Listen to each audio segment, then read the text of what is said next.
Welcome back, everyone, to the Wedge 52 Gridiron Podcast. I'm your host, Wedge. On today's episode, we are going to cover the Baltimore Ravens draft recap.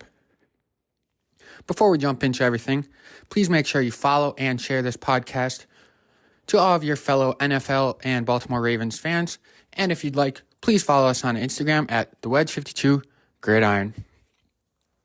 Now let's jump into who the Ravens drafted, a little bit about each player, and a little bit of my outlook on each selection. Starting off with the Baltimore Ravens first-round draft pick, drafted at number 22 overall, Zay Flowers. Now, I already talked about Zay Flowers a little bit in my last episode.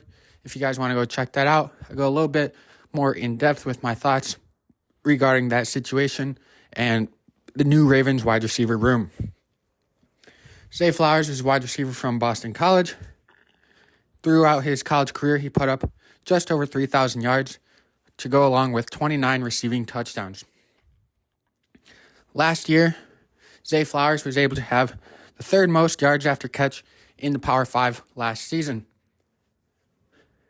This is a very important stat because it shows that he's going to bring some explosive plays to the Baltimore offense. Baltimore passing offense has not been ranked in the top 10 since the 2015 campaign. Obviously, that's about 7 or 8 seasons, and long before Lamar Jackson's time, as he is now entering his 6th season as a Baltimore Raven. Zay Flowers should be able to help boost the Ravens' offense in terms of the passing attack, along with new acquisitions, Odell Beckham Jr. and Nelson Aguilar. Those three new Ravens wide receivers will provide benefit to Rashad Bateman and Devin Duvernay. Zay Flowers is from South Florida, from the Fort Lauderdale area, and that will provide a nice connection for Lamar Jackson. Him and Zay Flowers should be able to build a good connection like we've seen Lamar and Marquise Brown do in the past, sharing the South Florida roots. Moving on to our third round selection at pick number 86, the Ravens selected Trenton Simpson, a linebacker from Clemson. Now, this one raised a few eyebrows for some Ravens fans just because linebacker is probably not the first position that Ravens fans would think that the Ravens need to improve with the acquisition of Roquan Smith last year and Patrick Queen, who's been a pretty solid inside linebacker for us. Trenton Simpson was an obvious best player available pick at the time of the selection and posted good numbers last season, which I will get into in a second here. This provides an interesting situation for Patrick Queen, who it kind of looks like Trenton Simpson is going to take over his spot, whether that be this season or next. About 8 minutes after the Ravens selected Simpson, Patrick Queen tweeted, "Sheesh." And then just about 2 minutes before the recording of this podcast episode, the Baltimore Ravens elected to decline Patrick Queen's 5th-year option. I believe this is going to save the Ravens about $12 million in cap space next season, and Ravens fans should not be surprised if Patrick Queen gets traded before this 2023 season even begins. They selected a solid linebacker who they believe can provide the same or better production as Patrick Queen, so we should see how that unfolds. Throughout 3 seasons so far, Patrick Queen has put up 321 tackles, 28 tackles for a loss, 10 sacks, and 4 forced fumbles. Solid numbers for an inside linebacker, especially, one that's been having to start primarily since he's been a rookie. We've really seen Patrick Queen flourish since the Roquan Smith trade, but it looks like Baltimore would like to seek his production elsewhere with the draft pick of Trenton Simpson. Trenton Simpson's stats are 12.5 sacks, 22.5 tackles for loss, 6 pass pickups, and 3 forced fumbles. All pretty solid numbers. It definitely looks like Trenton Simpson is a very athletic, strong outside linebacker, and most importantly, seems to be very versatile and is going to fit into the Baltimore defense, in terms of how they like to be able to adjust and have players maybe guarding offensive weapons that aren't normally positionally an advantage for the defense. Last season, Trenton Simpson at Clemson posted over 200 snaps at each inside linebacker and outside linebacker positions, as well as over 100 snaps at cornerback. I believe he was one of about 12 players who did this last year in college football. Just speaking again to his versatility as a defender, slash linebacker, slash edge rusher. It sounds like he can kind of do it all for the Baltimore defense.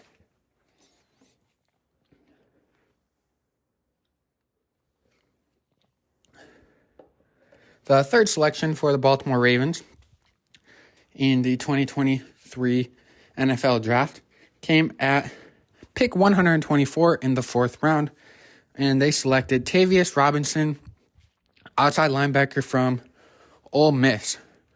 This was a solid pick in my opinion. Addressed a need that I spoke about in the last episode of, needing an edge rusher or edge defender linebacker presence. Tavius Robinson is going to be joining Odafe Owe and David Ojabo as our 3 guys currently who are forecasted to see outside linebacker slash edge rusher reps, as Jason Pierre-Paul and Houston are still unsigned. I would not be surprised if the Ravens bring back one of them, kind of as a veteran presence, kind of rotational guy, get a few key down snaps, on obvious pass rush situations, things like that. Last year, Tavius Robinson posted 44 tackles, 8 for a loss, 7 sacks, and 5 forced fumbles. These are all very promising numbers and provides strong defensive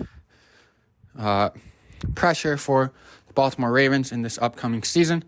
A little bit of underrated position, I would say, that they needed to address, but one that I think is very important.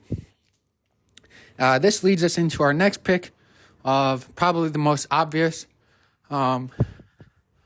position that the Ravens needed to improve on within this offseason. I would say this would be the second most needy position that Baltimore needed to address after being wide receiver, which I believe they have already done that well. And that is going to be corner. And the Baltimore Ravens selected Kyu Blu Kelly with their 157th overall selection, who is a cornerback from Stanford University. Kyu Blu, most likely for now, going to be a depth chart pick. I don't foresee him being the starter opposite of Marlon Humphrey, at least from the get-go. But he could definitely develop into that. He's been a 4-year starter. So he's played all 4 years of his career. He's improved every single year. He's definitely going to be an outside coverage guy. I've seen some statistic out of like his 3,000 or so snaps. He blitzed like 8 times, I want to say. So, he's not going to be applying pressure in the backfield, but he's going to hold down the receivers past the line of scrimmage. Last year at Stanford, Kelly dropped into man coverage 51% of the time and zone coverage 49% of the time. So I think this is a real benefit for the Baltimore defense. They like to switch things up. They don't really have a set in stone. Every play, every game, these guys are going to run man at us. These guys are running zone. So I think that that's going to benefit Kelly a lot. in being able to already play both and, understanding the schemes and techniques of both man versus zone coverage. Last season when Stanford played USC, Caillou Blue Kelly only allowed one catch to number 23 overall pick Jordan Addison while covering him in man coverage. I watched a film study of that game, and during man coverage, Kelly only allowed one catch for about 15 yards to Jordan Addison. The other plays, Kelly stuck with him throughout his route, so that's a good sign for Ravens fans. That's obviously something that the Ravens coaching staff and scouting staff saw while watching his film and said, okay, this guy allowed one catch to a first-round wide receiver. That's definitely a guy who is showing a lot of potential to be able to succeed at the next level in the NFL. For the Baltimore Ravens, I would foresee them signing another free agent starter. This could mean a potential return of Marcus Peters, who is not currently under contract and is a free agent. I'm not sure how much discussion they have had between each other so far, but that is something that, as a Ravens fan, I would definitely encourage and be excited about, as Marcus Peters has had some very critical and big impact moments as a Raven in his career so far. Another potential free agent signing could be cornerback Rock Ya-Sin.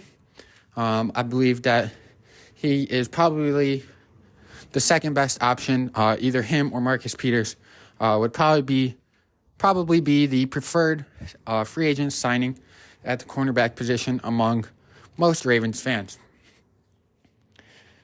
Leading into the Baltimore Ravens' next pick, they selected number 199 overall, offensive tackle from Oregon. Goes by the nickname Salah Amuve-Luale. This is an offensive tackle who played at Oregon. He started 29 times at right tackle. Provides solid size and strength, moving defenders very well in the run blocking scheme. I would say there's a little bit of skepticism among his consistency, but the Ravens have had much success the past few years in terms of their rushing attack. We're hopeful to see a little bit more balance and, seeing the powerful, dominant running game leading to an explosive pass offense as well this season. But I believe that Salah is a great selection. He's a depth chart guy. We don't really need a starting tackle right now at the moment. So I believe Salah is going to be a solid choice. And, our offensive line coach can hopefully develop him and bring him into a better position, a better success rate, more consistent within the tackle position. And there has also been some questioning, I guess. I'm sure the Baltimore Ravens coaching staff will play with it a little bit. Salah did play some snaps at right guard, although never needed to start there, was never, forced to play it for a majority of a game, but did play a handful of snaps, I believe 200 or 230 throughout his career at Oregon. And then the last pick was for the Baltimore Ravens this year was the Baltimore Ravens traded their 2024 sixth-round pick to Cleveland, I believe, for the 229th selection, seventh rounder this season for Andrew Voorhees, offensive guard out of USC. If Andrew Voorhees sounds familiar, it's because he was at the combine, and he tore his ACL during the combine. Unfortunate news. Obviously, will not be able to play this season. Was a pick by the Ravens for the future, kind of build depth within that offensive line. Like I talked about in the last episode, addressing a guard position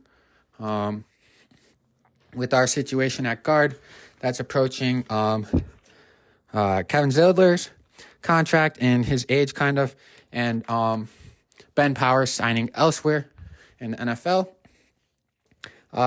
Although he did tear his ACL, he still went on to put up 38 bench press reps after tearing his ACL, which was the most out of all combine invites this season. So obviously goes to show some of his potential. He's obviously got the strength. He started 48 games at USC, and last year was voted to be first team All-American in the guard position. So obviously, Andrew has the skill set, has proven that he can be great as a college offensive lineman.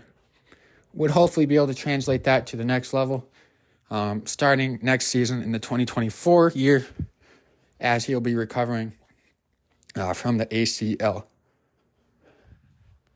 So that is a recap of the Baltimore Ravens draft picks from the 2023 NFL Draft held in Kansas City this year. Thank you all for listening to the Wedge 52 Gridiron Podcast. Once again, please follow me on Spotify. Share this podcast with your fellow NFL and Baltimore Ravens fans. Rate the podcast. Follow me on Instagram at Wedge52Gridiron. Thank you, and go Ravens.